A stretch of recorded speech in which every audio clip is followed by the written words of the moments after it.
Yung mga bakwit doon sa Palimbang, pinaline sila. Habang hindi niyo makapalabas yan si Mastura na ya, Dato Jiwan, uubusin kayo.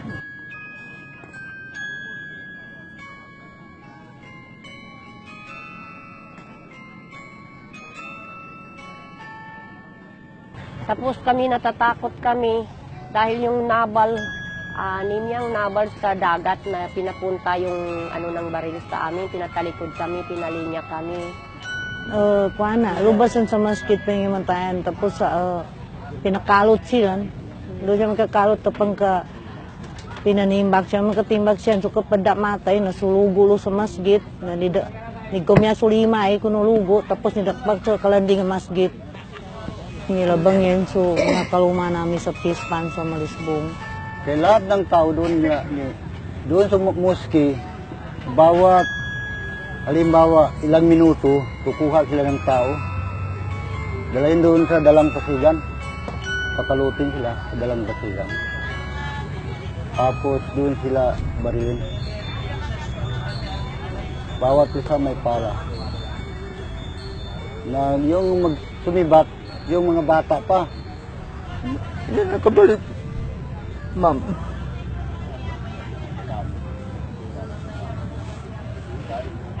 Ilang taon yung kapatid mo? Pagbayad siya ako, ma'am, mga 15 siya.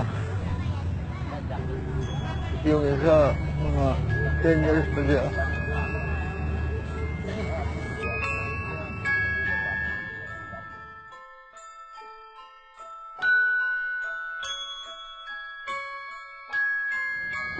Kasi mahirap yung sundalo sa Marcelo. Kahit babae, ano nila. Yung kapatid ko ang dalaga, ginadala niya doon sa Nabal.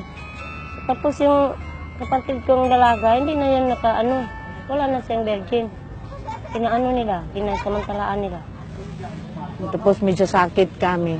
Dua katawawata namin, ugo pagkiutang ko na minatay. Yung tatay ko sumaitin yung pangalan. Pag daan kami sa kalsada, inuli ng mga sundalo.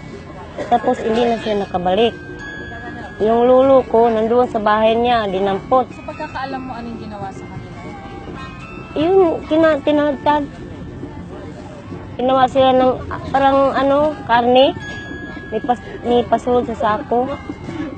Yung mga mukha niya, hindi niya makita. Parang siya.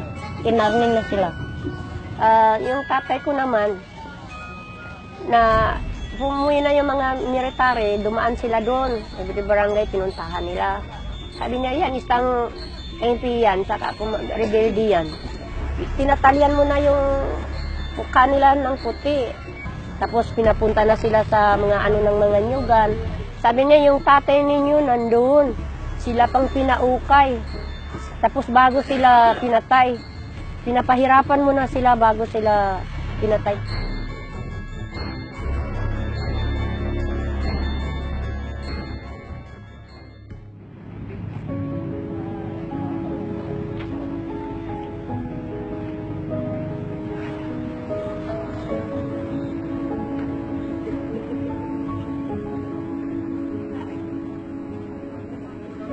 Tinatakot kami, pinapahirapan kami sa lugar namin dahil may plano sila angkinin yung mga aming mga lupahin dyan sa loob ng Palimbang Sultan Kudarat.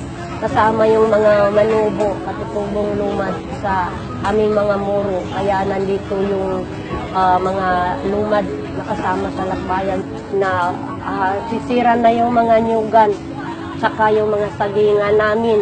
Dahil sa tubig na galing sa gawa-gawa ni Kunsuni, nagmamining sa taas yung mga kahoy na pinuputol. Kung wala kang ID, nagpunta ka sa Jensan, inaarto ka. Sabi niya, okay. Sabi niya, bakit wala kayong katibayan? Mayroon kami. Yung mga babae nga wala nakatakip, yun ang dinakip nila. Lahat nakatakip, ganun din. Pinukuha yung picture niya, ginawa ng multi. Sabi ko, Di ba sa Muslim, bawal yung makita yung mga mukha, kanang mga mga nanay. Hindi lang pwede yun sa amin yung mga makita dito, oh. Sa amin, bawal. Para walang gulo sa lugar namin. At kayong mga military, pwede na sila magalit. Bumalik sila sa Manila.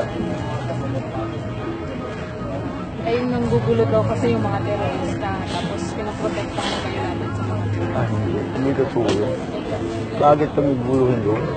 Hindi naman kami mga tulisan. Sa trabaho lang yung mga tao sa pagkakar kami doon sa bundok. Nagmaayos sa atin, iba? Diba?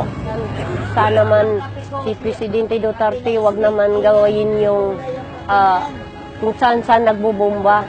Kasi paano na kami? Hindi lang Marawi ang pinupulbo.